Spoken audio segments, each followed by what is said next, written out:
大家看这个像不像甜甜圈呀？其实呢，这不是甜甜圈，而是网红圈圈肠。为什么叫它圈圈肠呢？因为啊，它是用猪的小肠一圈一圈叠在一起套起来的，所以它叫圈圈肠。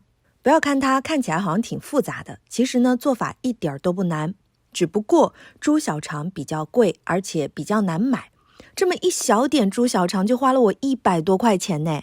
我们先把猪小肠清洗干净，找出小肠的两端的头，用筷子将一端的肠头塞进另一端的肠头里面，然后就把肠的两端调换过来，像这样，左手拎住肠皮，用筷子顺着方向刮动肠衣，你会发现啊，这个肠衣快速的变成了圆圈。等肠衣变成一个松松垮垮的圆圈之后，我们继续刮动，直到把肠衣刮成一个紧实一点的小圈。咱们可以用牙签在圈肠上面扎上小孔，便于排气。锅内倒水，放入圈肠煮制，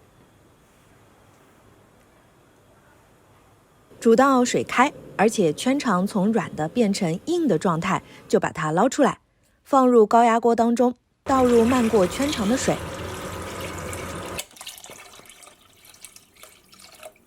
接着倒入一点料酒，放入一个香料包，加半勺量的老抽，1大勺量的生抽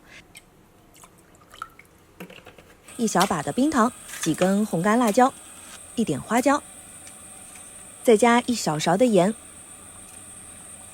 盖上锅盖煮制。等高压锅上气之后，继续煮10分钟，关火。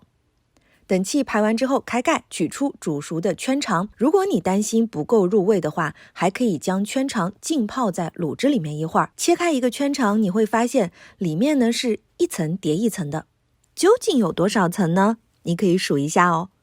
不知道你有没有发现，煮好的圈肠呢变成了小小的了？这样子看起来是不是真的还挺像甜甜圈的呢？